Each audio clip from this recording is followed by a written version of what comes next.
Abra sua Bíblia no livro de Jó. Meus irmãos, nós estamos em oração. Nós terminamos a nossa sétima semana de oração. Nós vamos entrar na nossa 8ª semana de oração. E nós vamos cumprir com o nosso propósito destes 2 meses de oração.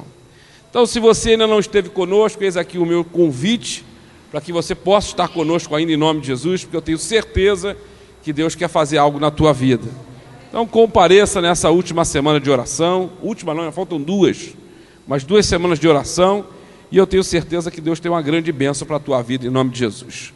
Jó, capítulo 1, verso de número 7, que diz assim: Então perguntou o Senhor a Satanás: de onde vens? Satanás respondeu ao Senhor e disse: de rodear a terra e passear por ela. Só até aqui.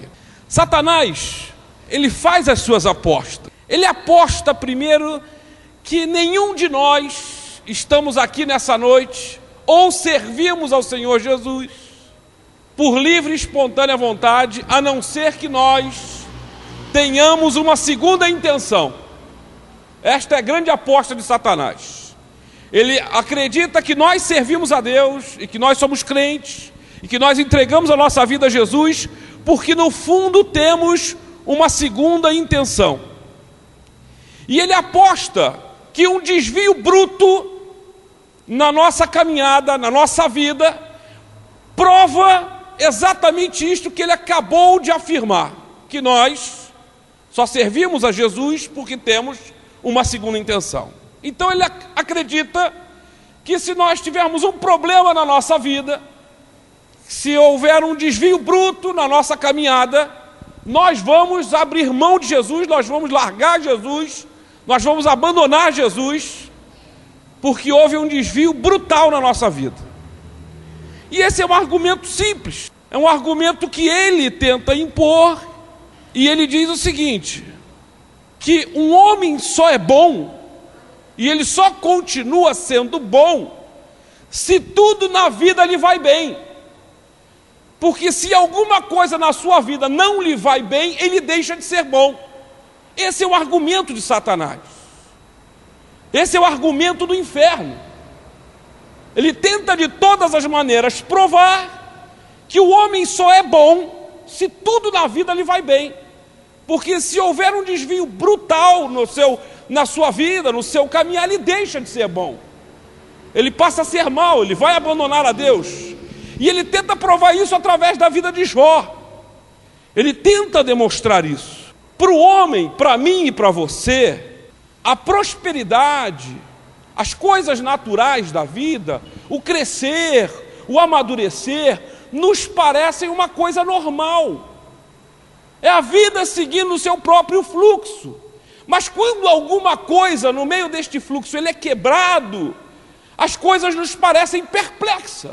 Nós nos assustamos, ou quando nos falta, por exemplo, dinheiro, ou quando um ente querido nos é tirado, ou alguma coisa muito chata nos acontece, aquele caminho natural, o fluxo normal da nossa vida, ele é quebrado. E entre nós a perplexidade. Isto faz parte de nós. Agora eu vou te dizer uma coisa: se você nessa noite, eu quero que você preste bastante atenção nisso que eu vou te dizer aqui agora, em nome de Jesus. Se você teve, se você tem, se você está passando por uma quebra normal do teu fluxo de vida, se hoje você é visitado pela perplexidade, se você hoje foi visitado por uma quebra natural do teu fluxo, se alguma coisa na tua vida não vai bem, se alguma coisa na tua vida foi quebrada e você se sentiu sem chão, se você nesta noite está desesperado, se você nesta noite não entende o motivo por que estas coisas te acontecem, ou te aconteceram, ou te sobrevierem, eu tenho uma notícia para você nessa noite, em nome de Jesus. E esta notícia se encontra no verso 12 deste mesmo capítulo que acabei de ler para você. O capítulo 1, o verso 12, disse o Senhor a Satanás: eis que tudo quanto ele tem está no teu poder, somente contra ele não estenderás a tua mão. E Satanás saiu da presença do Senhor. Quero te dizer uma coisa nessa noite: se o teu fluxo natural da vida foi quebrado, se você está vivendo um momento de perplexidade, eu te digo uma coisa nessa noite, em nome de Jesus: isto teve hora para começar e tem hora para terminar. Porque o nosso Deus, Ele é poderoso e todas as coisas estão nas suas mãos. A tua perplexidade, o teu susto, a tua quebra natural, aquilo que te parecia natural e que foi roubado, foi extraído, foi usurpado. Pera lá, meu irmão, isso tem hora para acabar. Já tem a hora determinada para acabar. Isso não é ad eterno, isso não é para sempre. Nós servimos a um Deus verdadeiro, a um Deus justo, a um Deus poderoso. Creia que aquilo que você passa hoje, o teu desespero aqui agora, já tem hora para terminar. Você não enxerga, você não vê, mas Deus já marcou a hora, Deus já marcou o dia de que tudo isso se termine, acabe. Porque isto não é o caminho natural que Deus escolheu para você. E Satanás, ele tenta provar que ele está certo, e que se houver estas quebras na nossa vida, estes momentos de desespero, de tristeza, de dor, de agonia, de desesperança, nós vamos servir a outro Deus, que não seja o nosso Deus verdadeiro, o nosso Deus poderoso. E eu vou te dizer uma outra coisa: é muito mais provável que a tragédia acometa ao justo do que ao injusto, porque a vida do iníquo, a vida daquele que é injusto, ele não precisa de uma ação satânica na vida dele. Ele não precisa de Satanás para que a sua vida aconteça, porque ela já acontece. Ao injusto, aquele que serve ao demônio das trevas, ele não precisa de Satanás, porque a sua vida já existe e já vive por si só sob o domínio do inferno. Certas pessoas, elas estão tão embutidas do mal.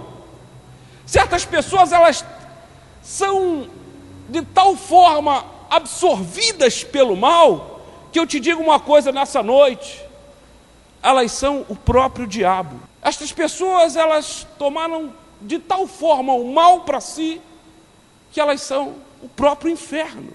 Porque o homem que é bom, o homem que é bom, ele na verdade é aquele que demanda trabalho para o inferno. Eu e você, que somos justos, que aceitamos a Jesus, que temos Jesus no nosso coração, somos nós que demandamos trabalho para o inferno. Não é aquele que é mau, aquele que é ruim, aquele que é iníquo, aquele que é injusto, não é ele que demanda trabalho para o inferno, não, porque ele já é o próprio inferno. Quem demanda trabalho para o diabo sou eu e você. Nós demandamos trabalho para o diabo quando nós oramos, quando nós nos colocamos de joelho, quando nós intercedemos, quando nós abrimos a Bíblia para ler, quando nós jejuamos, quando intercedemos por um irmão enfermo, quando intercedemos por um irmão que não tem emprego, quando intercedemos por alguém que passa por uma necessidade, aí estamos demandando trabalho para o inferno. Não é o fato do homem ser mau que ele demanda trabalho para o inferno. O objeto da demanda de trabalho para o inferno é o homem bom. Por isso que eu te digo, é muito mais provável que as aflições visitem o justo mais do que o injusto. Mas Jó, ele tinha amigos. Jó, ele tinha uma mulher, ele tinha uma esposa.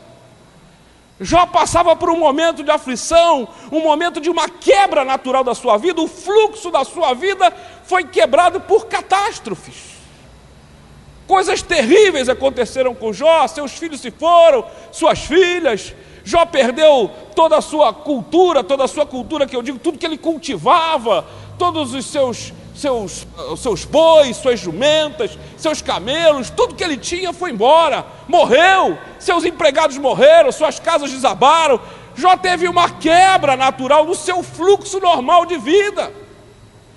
E no meio dessa história aparecem os amigos de Jó, aparece a mulher de Jó. O grande problema de Jó é que ele nunca tinha lido o livro de Jó.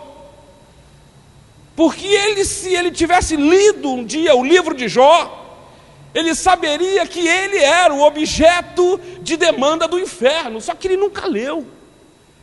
Ele não tinha na mão o livro de Jó, porque ele era Jó, porque ele passava, ele vivenciava aquilo.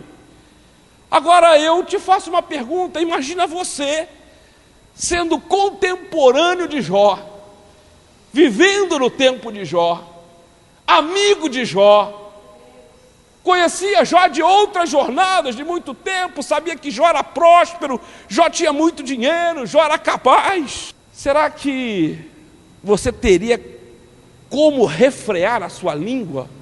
Como é que você explicaria a vida de Jó? Se você fosse vizinho de Jó, e de repente você olhasse para a casa de Jó e desabou, e alguém fosse lá correndo na sua casa e dissesse: ó, os filhos de Jó estavam lá dentro, morreram todos.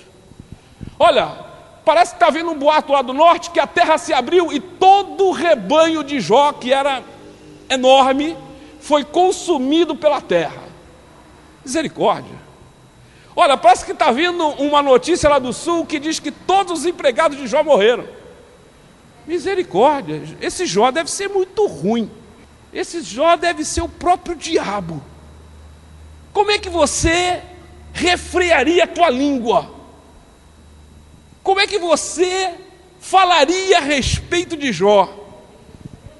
Porque ao fundo ninguém conhecia o livro de Jó, ninguém conhecia a demanda de Satanás, nem o próprio Jó conhecia, ninguém conhecia, ninguém sabia realmente as reais intenções do inferno, nem o próprio Jó sabia disso. Agora, como é que você responderia aos sofrimentos humanos, sendo estes sofrimentos humanos advindos de um parente seu, de um vizinho seu? Se a pessoa, ela for uma pessoa iníqua, uma pessoa injusta, eu até sei o que você poderia dizer. Mas se fosse uma pessoa boa, sabe aquele vizinho bonzinho do teu lado? Que apesar de não ser crente, mas é uma pessoa de bom coração, uma pessoa ajudadora, uma pessoa que está ali para toda boa obra. Ele não é crente, mas é uma pessoa, sabe, que demanda coisas boas, e de repente ele é visitado pelo sofrimento. O que você diria? O que você atribuiria ao sofrimento do teu vizinho? Ou de um parente seu? Como é que você reagiria? E eu sei como você reagiria. Da forma como muitos de nós reagimos.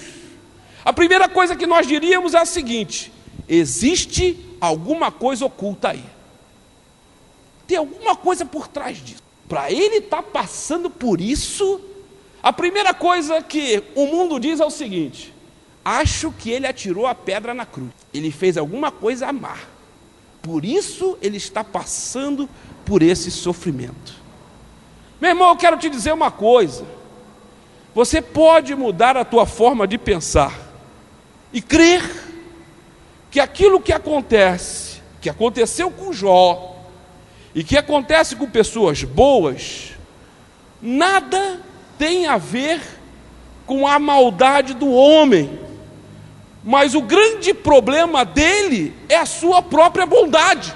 Porque, como eu te disse aqui no começo, quem demanda trabalho para o diabo são pessoas boas.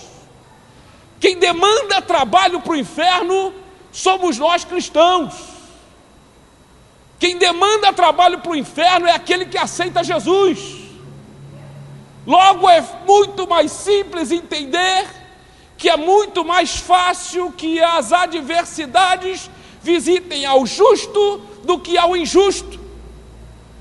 Antes de nós pensarmos que alguma coisa aconteceu ao meu vizinho, ao nosso vizinho, ao meu parente, ao nosso parente, que é uma pessoa tão boa, então antes de nós usarmos a nossa língua, a nossa boca para dizer: olha, alguma coisa aconteceu com ele, eu te digo: para lá, espera aí. Muito provavelmente isto tenha acontecido com ele porque ele é uma pessoa boa. Jó, ele tinha amigos, e estes amigos o julgaram exatamente como nós somos levados a julgar as pessoas. Talvez nós tenhamos sido, e eu não tenho dúvida, de que aqui existem pessoas boas, que foram e que são objetos de demanda de Satanás.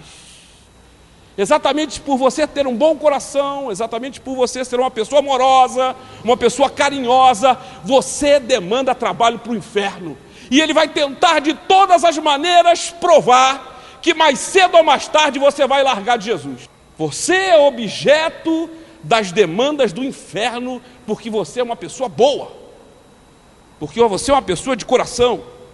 E eu te digo o seguinte: o livro de Jó é fantástico, porque ele me demonstra e ele me mostra que os meus amigos, os nossos amigos, neste caso, dos amigos de Jó, eles fazem mais mal do que o próprio Satanás. Os amigos aqui, eles fazem muito mais mal a Jó do que a própria demanda do inferno. Meu irmão, vira para o irmão do teu lado e pergunta para ele: Satanás existe? Pergunta para ele.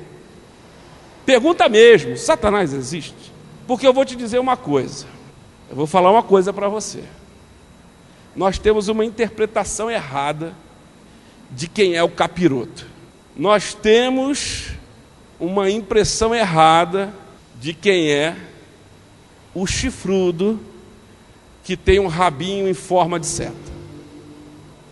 Nós pensamos que Satanás é uma força que se opõe a Deus.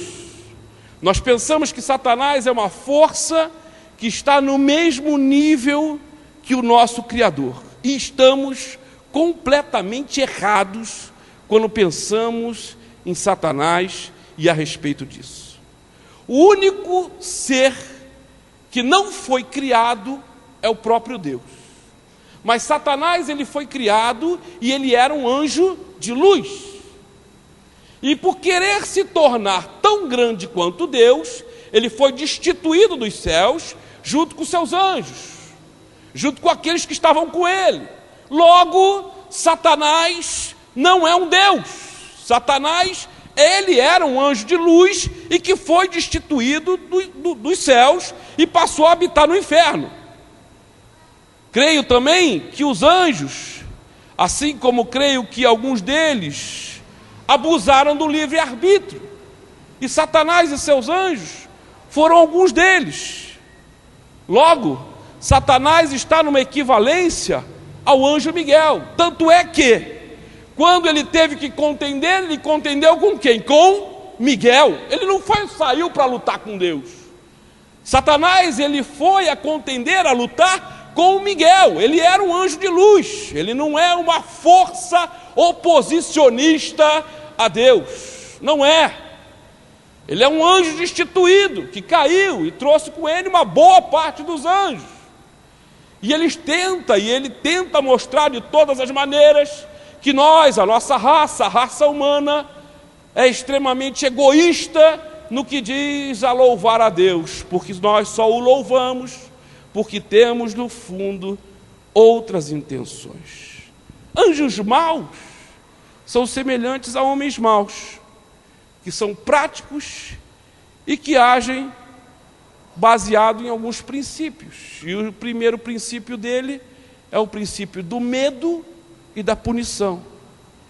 E o inferno se aprofunda neles mesmos. E o segundo princípio destes anjos maus é a fome. Não a fome física que eu e você sentimos muitas vezes, mas num nível espiritual, os diabos são capazes de comer eles mesmos e a nós humanos também. Então você não vai ver nenhum diabo comendo uma pessoa aos pedaços. Você não vai andar por aí, vai ver um monte de pedacinho no chão e alguém vai te perguntar: o que tinha aqui? uma pessoa que foi comida pelo diabo. Não é isso. Eles têm o poder de comer a eles mesmos, de se destruírem, de se comerem, assim como tem poder de comer a mim e a você, a de nos destruir, a de nos comer vivos, se for princípio, se for necessário. A fome vem daquele amor, a fome vem de algo muito mais interior, de desejar algo além das nossas possibilidades. Isto é fome.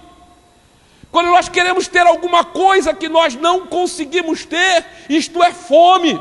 O homem tem fome de dinheiro, isso é uma fome do inferno. O homem tem fome de poder, isto é uma fome do inferno. É a fome que se autoconsome, é a fome que se autodestrói. Estava lendo uma reportagem que diz que as próximas guerras que este mundo, e que estarão por vir muito próximo, são baseadas na água, pela necessidade da água. O homem começa a lutar pela própria água. E esta fome de ter, de precisar, a fome de poder leva à destruição. As guerras que nós tivemos há bem pouco tempo, foram pela energia, pelo petróleo. É a fome do poder, a fome do ter, a fome que não satisfaz, que não tem fim, nada que não seja uma absorção de outra energia, de desejos, de energias. Há até quem morra por esta fome. Você abre os jornais todos os dias e você vê lá esposos que mataram as suas esposas por ciúmes. E aí, quando perguntado, eles dizem: mas eu amava tanto ela. Mas que amor é esse? Que amor é esse que rouba a vida de outro? Que amor é esse que rouba a energia? Que amor é esse que rouba e o torna dependente? Isto é uma fome do inferno. Isto é uma fome que come, é uma fome que corrói, é uma fome que destrói. Ah, mas eu amava tanto ele, eu amava tanto ela, eu não sei o que aconteceu, eu perdi a cabeça. Há pouco tempo atrás, agora, semana passada, um jogador de futebol, sei lá se era jogador de futebol, 28 anos, matou a esposa de 18 anos, porque achava que a outra estava lhe traindo. E ele, quando soube que estava lhe traindo, aquele amor louco que não poderia ficar sem ela, o levou a matá-la. Mas que fome é essa? Que fome de amor louco é esse que leva um ser humano a destruir outro ser humano? Isto é uma fome do inferno, isto é uma fome do diabo. E nós não entendemos, nós não compreendemos.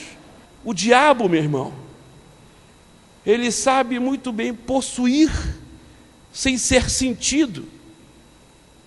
Por isso ele prefere que aquele que é possuído pelo diabo, ele não saiba que está possuído. É muito mais cômodo para o diabo ficar lá quietinho, sem ser descoberto, sem ser visto.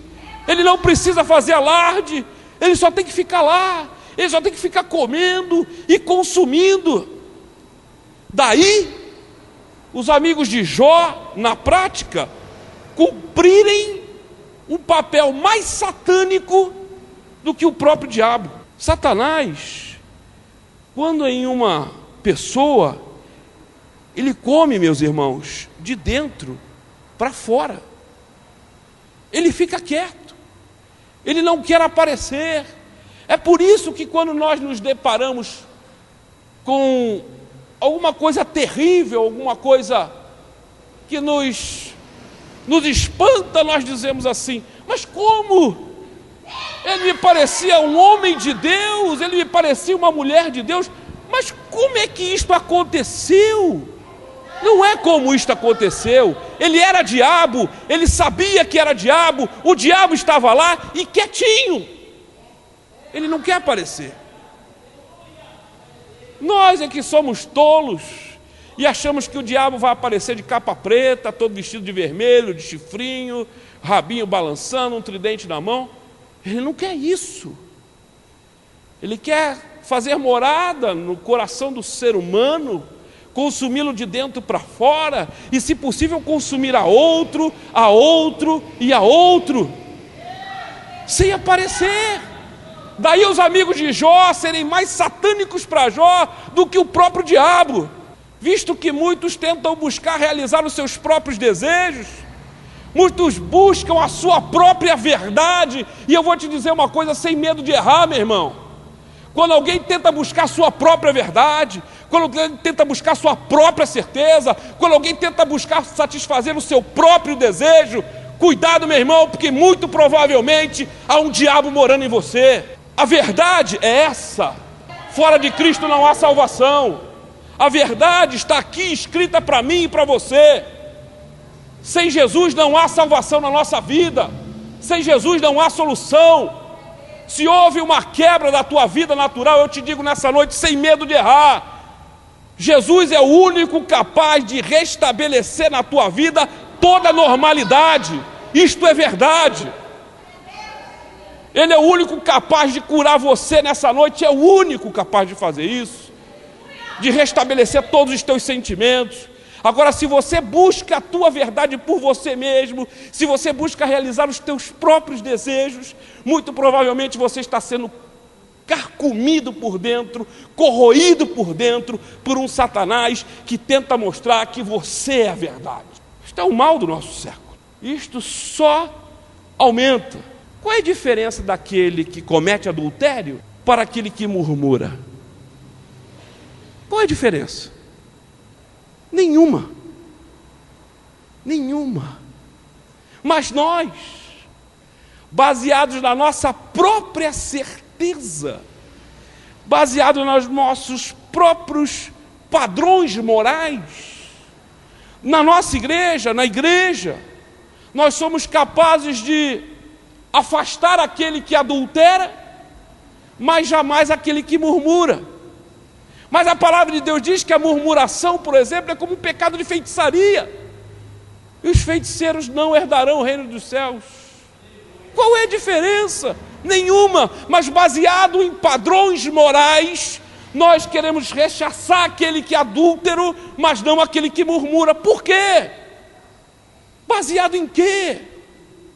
Em padrões morais que estão na nossa mentalidade, que nós achamos que é a nossa verdade, que é o nosso próprio padrão, e não há diferença. E às vezes você diz: filho, filha, faça assim, dessa maneira.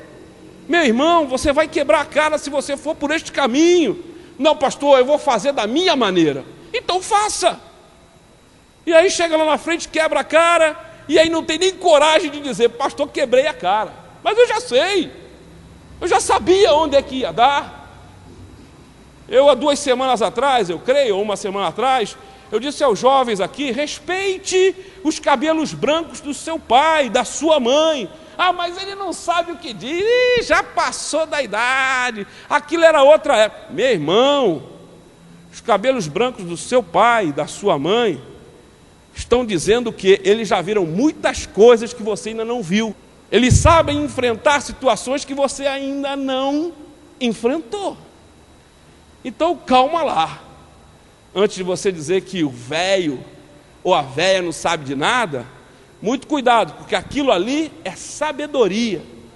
E eu não estou dizendo se ele é crente ou não é crente, estou dizendo: respeite seu pai, respeite a sua mãe, para que sejam longos os teus dias na terra. E quem diz isso é a palavra de Deus. Nós, seres humanos, quando queremos atribuir esta certeza, esta moralidade, nós temos alguns nomes a dar para isso. Nós chamamos isso de paixão pela vida. Ai, eu sou tão apaixonado pela vida, eu gosto tanto, eu estou tão alegre com a minha vida que eu sou disposto a fazer qualquer coisa. São certezas próprias. O diabo está te comendo e você ainda não percebeu isso. Nós, com os nossos famigerados juízos, nós dizemos: isto é fome de justiça, sede de Deus, amor à verdade de Deus, e por isso nenhum adúltero ficará na igreja. Meu irmão, minha irmã, pelo amor de Deus, que tipo de julgamento é este que não nos cabe, que não nos é cabido, que não nos é dispensado a nenhum de nós julgar desta forma. Uma das formas mais demoníacas de possessão é o que nós chamamos de individualidade humana. E olha, eu vou te dizer uma coisa: não existe e não existiu tempo na Terra onde a individualidade humana está tão exacerbada quanto nestes últimos tempos. Cada um busca cuidar de si mesmo e o outro, desculpa a expressão, que se dane.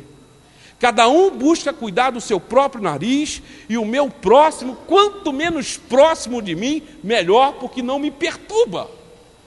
Cada um busca a sua própria independência, cada um busca ficar cada vez mais poderoso, cada um busca ficar cada vez mais rico, é a individualidade humana. E nós vivemos, e nós somos contaminados por isso. Quantos de nós não passamos pela rua e vimos uma pessoa jogada no chão, e aquilo para nós é uma coisa natural, uma coisa tão normal.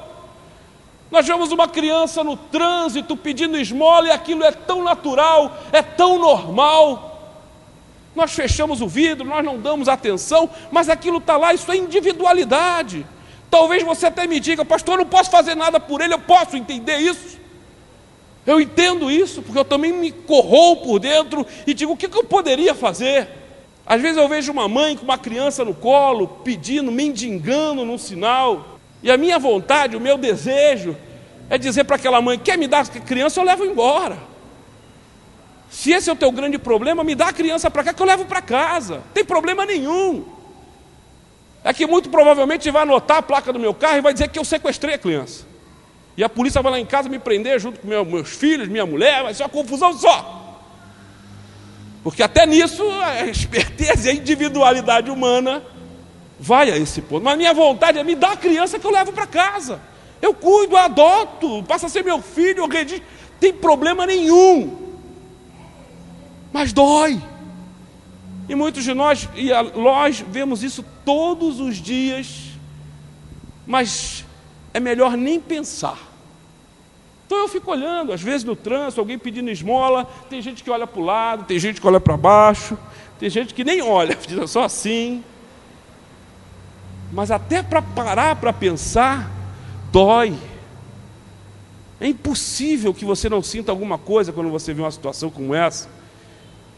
Pessoas já de cabelo branco, que deveriam estar desfrutando de um ambiente familiar, junto com seus filhos, com seus parentes mais próximos, mas estão pela rua pedindo dinheiro, alcoolizados e até drogados.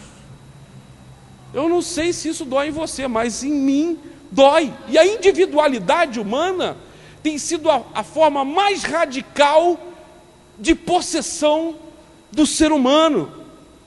É uma das formas mais demoníacas, esta que nós chamamos de individualidade humana, porque Satanás, ele tenta nos convencer que os nossos próprios desejos são os corretos, e o maior desejo de Satanás é que todos existam dentro dele, que todos vivam em função dele. Lá em 1 João, não precisa nem abrir, eu abro aqui, 1 João, capítulo 2, e o verso 18 e 19, que diz assim: filhinhos, já é a última hora, e como ouvistes que veio o anticristo, também agora muitos anticristos têm surgido, pelo que conhecemos que é a última hora.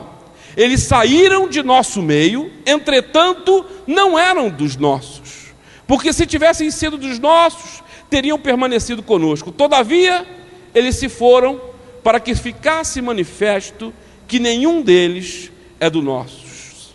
Capítulo 4, verso de número 1. Amados, não dei crédito a qualquer espírito, antes provai os espíritos se procedem de Deus, porque muitos falsos profetas têm saído pelo mundo fora. Nisto reconheceis o Espírito de Deus. Todo espírito que confessa que Jesus Cristo veio em carne é de Deus. E todo espírito que não confessa Jesus não procede de Deus. Pelo contrário, este é o espírito do anticristo, a respeito do qual tendes ouvido que vem, e presentemente já está no mundo. Filhinhos, vós sois de Deus, e tende vencido os falsos profetas, porque maior é aquele que está em vós do que aquele que está no mundo.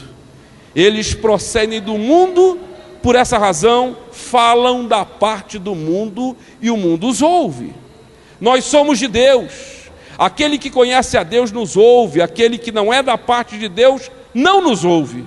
Nisto reconhecemos o espírito da verdade e o espírito do erro. Os amigos de Jó, eles diziam: eu em nome de Deus. Os amigos de Jó eram mais diabo para Jó do que o próprio diabo. Por exemplo, a oferta que a serpente fez a Adão e Eva, ela foi baseada em uma fome. A fome do conhecimento, a fome do saber, a fome do possuir, a fome de possuir aquilo que Deus possuía. E esta fome enganou os primeiros seres humanos. Eu vou te dizer uma coisa sem medo de errar. Muitas vezes, nós fazemos o trabalho sujo de Satanás, com a nossa própria arrogância, com a nossa própria presunção. Lá no capítulo 5 de Jó, Eliafaz, um dos amigos de Jó, no verso 19, ele diz assim: de 6 angústias te livrará, e na semana, na sétima, o mal te não tocará. Na fome te livrará da morte, na guerra do poder da espada. Do açoite da língua estarás abrigado, e quando vier a assolação, não a temerás. Da assolação e da fome te irás, e das feras e da terra não terás medo. Porque até com as pedras do campo terás a tua aliança, e os animais da terra viverão em paz contigo. Saberás que a paz é a tua tenda, percorrerás as tuas possessões e nada te faltará. Saberás também que se multiplicará a tua descendência e a tua posteridade como a erva da terra. Em robusta velhice entrarás para a sepultura, como se recolhe o feixe de trigo e a seu tempo. Eis que isto já o havemos inquirido, e assim é. Ouve-o e medita nisto para o teu próprio bem. Quem diz isso? Ele a faz dele mesmo. Ele não está falando da parte de Deus. Há uma grande confusão na nossa cabeça. Nós temos medo. Muitas pessoas preferem se ater à parte moral e aos bons costumes e viver exatamente aquilo que o papel diz.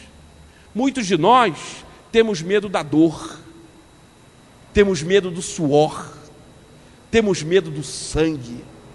Muitos de nós temos medo de nos envolver. Muitos de nós jamais, nunca experimentarão a glória de um governo vindouro. Muitos na terra jamais serão abençoados, porque são diabos.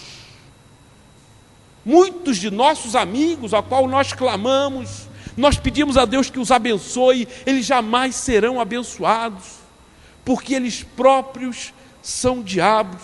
Outros verão a terra se abrir e serão tragados, porque foram alunos da graça e viveram para um propósito de apedrejamento. No Salmo 139, ele começa dizendo assim: sonda-me. Isso é uma proposta para mim e para você, e nos estimula cada vez mais a nos conhecer a nós próprios. Pense em nome de Jesus, se você fosse Jó, nos dias de hoje, o que os seus amigos diriam de você se você fosse visitado por um intempério da vida, por um momento difícil? Qual seria a tua interpretação profética a respeito do seu mal? E se você irresponsavelmente aceitasse o mecanismo que disparou tudo isso, que houve invadindo a igreja há algum tempo atrás, de uma tal de maldição hereditária, Se você começasse agora a acreditar que aquilo que te visitou de maldade é por causa de uma maldição hereditária, meu irmão, então eu te convido a ler o livro de Jó, que você vai descobrir no livro de Jó, que Jó dispensa claramente todo tipo de genealogia. O livro de Jó não me mostra isso. O livro de Jó não me diz que o pai de Jó foi amaldiçoado, que o avô de Jó era maldição. Não me diz nada disso. Não existe genealogia no livro de Jó. Então me diz que toda a quebra de maldição, toda essa história de maldição hereditária é jogada por terra no livro de Jó. Então já começa a tirar da tua cabeça em nome de Jesus. Se te paira pela cabeça uma besteira como essa, meu pai era alcoólatra, eu também tenho. Você pode ter tendências por outros motivos, mas não porque você foi amaldiçoado por Deus, porque seu pai foi adúltero, você também o é. Meu irmão, quebra isso da tua vida em nome de Jesus de uma vez por todas. Você aceitou a Cristo, você é uma nova criatura em Cristo Jesus. Então tira de uma vez por todas da sua cabecinha, se é que ainda paira isso aí, alguma coisa sobre maldição hereditária. O que Jó não sabia é que o pior adversário não era o diabo. O pior adversário na vida de Jó era aquele que beijava com carinho. O pior adversário na vida de Jó é aquele que abraçava com afeto. O pior adversário na vida de Jó era aquele que sorria com delicadeza para ele. É aquele que se predispunha a ajudá-lo. É aquele que o acusava como nem o diabo o acusa. O que Jó não entendia, o que Jó não sabia, é que os amigos dele eram piores do que o diabo. Meu irmão, o que eu quero te dizer nessa noite, em nome de Jesus, é que muito provavelmente nós temos amigos, amigas, que são muito piores do que o diabo. Mas o que eu quero te dizer nessa noite, já para quase chegando perto do final, é que você, preste bastante atenção, é que você não seja o diabo do seu amigo, que você não seja o diabo dentro da sua igreja, que você não seja o diabo dentro da sua família, que você não seja o diabo do seu emprego, que você não seja o diabo na sua escola, que você rechace tudo isso da tua vida em nome de Jesus, mas que você seja um guerreiro de luz, que você seja um servo do Senhor Jesus, tendo na tua boca sempre uma palavra de bênção, uma palavra de amor, uma palavra de carinho, ainda que os teus amigos sejam diabos contra você, mas que você seja para ele bênçãos e bênçãos sem medidas. Ainda que você tenha sido traído, ainda que você tenha sido enganado, porque eu vou te dizer uma coisa: se você ainda não foi enganado na tua vida, se você ainda não foi traído, te prepara, porque um dia você será. Se alguém não te tentou te passar a perna, é impossível. Muitos de nós guardamos mágoas, guardamos rancores por amigos que nos traíram, que nos apedrejaram, que nos esfaquearam, que nos enganaram. Quantos de nós aqui já não fomos enganados pelo nosso melhor amigo, pela nossa melhor amiga, pelo nosso sócio que nos passou a perna? Quantos de nós? Aquele que nos parecia amigo, que nos beijava, que nos abraçava, que nos tratava com carinho, que nos sorria, era o nosso diabo. Porque a traição, ela não vem do inimigo. O nosso inimigo, nós já sabemos que ele é nosso inimigo. E se o inimigo vem contra nós, e ele é o nosso inimigo, o que você faz? Você se arma contra ele. Está vindo o inimigo contra você, você chegar perto de uma moca nele. Ele não chega. Ele não vai se aproximar. Mas quando vem o teu amigo, o que você faz? Você abre a guarda. Você abre os teus braços para abraçá-lo. Os amigos de Jó foram piores para Jó do que o próprio diabo. Eu não quero que você, nessa noite, saia daqui sendo o diabo na vida de ninguém. Para ninguém. Se você os tem, amigos que são diabo, paciência, porque eles sempre existirão. Eu não sei por que razão, eu não tenho como te explicar nessa noite. Eu posso tentar, mas eu não vou conseguir tentar explicar para você por que razões e por que mérito divino estes amigos jamais nos faltarão à mesa. Eles sempre estarão lá, prontos a serem diabos na tua vida, prontos a te passarem a perna, a te enganarem, mas eles nunca vão faltar na tua mesa. Sabe por quê? Porque eles não faltaram na mesa de Jesus. Judas estava lá na última ceia. Pedro, que traiu e recusou Jesus, estava lá sentado com Jesus. Todos eles estavam lá, e no dia da crucificação, nenhum deles. Todos aqueles que poderiam ter sido amigos de Jesus não estavam. Traíram, foram embora, alguns negaram, outros entregaram Jesus. Não me pergunte, meu irmão, eu não sei porquê, mas estes jamais faltarão à nossa mesa. Eles sempre estarão lá. Mas isto não significa que eu e você temos que ser diabo na vida de ninguém. Nós fomos levantados, nós fomos tirados da lama. O Senhor nos resgatou de um charco de lama, colocou em pé, deu um banho, botou perfume em mim e em você, porque nós exalamos o bom perfume de Cristo, para em todos os lugares que nós entrarmos, a presença do Senhor esteja com você. Ainda que os teus amigos te traiam, ainda que os teus amigos te enganem, ainda que os diabos se levantem contra a tua vida, mas eu te digo que a palavra do Senhor me afirma que isto tem hora para começar e hora, segundo e milésimo de segundo para terminar, porque Ele é Deus, Ele cuida de nós.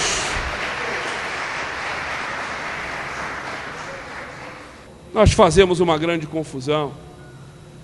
Nós fazemos uma terrível confusão. Meu irmão, continue sendo quem você é. Peça a Jesus, peça ao Senhor todos os dias, para que se há em você alguma sombra de maldade, se há em você alguma sombra do próprio eu, do eu querer, que o Senhor tire isso de você em nome de Jesus. Você tem sobre a tua vida um advogado. Você tem sobre a tua vida um juiz. Você tem sobre a tua vida um general de guerra, que jamais perdeu uma batalha. Ele não vai te abandonar. Olha o fim da vida de Jó. Ele foi muito mais próspero do que ele era. Jesus jamais o abandonou. Ele não vai abandonar você. Você pode ter tido uma quebra, uma ruptura, como eu disse aqui para você no começo dessa pregação, mas espera lá, meu irmão, Jesus está cuidando de você.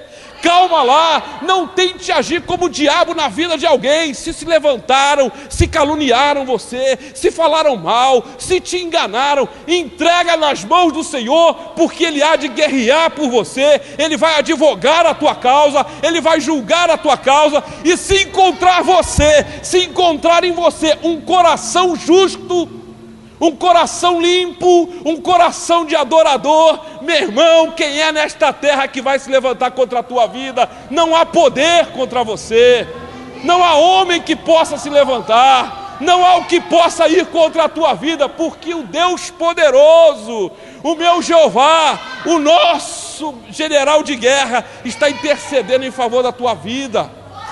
Calma lá, acalme-se.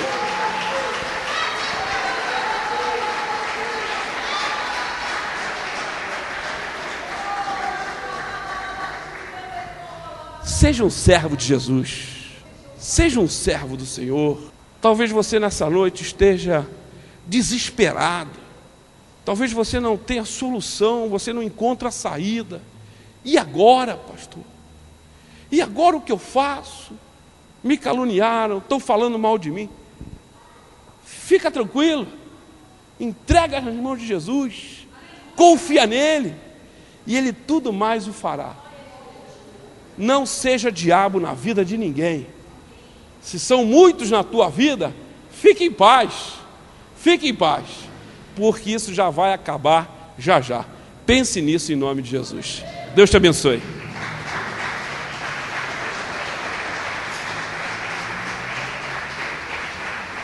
Curve a sua cabeça. Meu Pai, Deus de toda graça e misericórdia, Senhor, nós estamos aqui reunidos como tua igreja.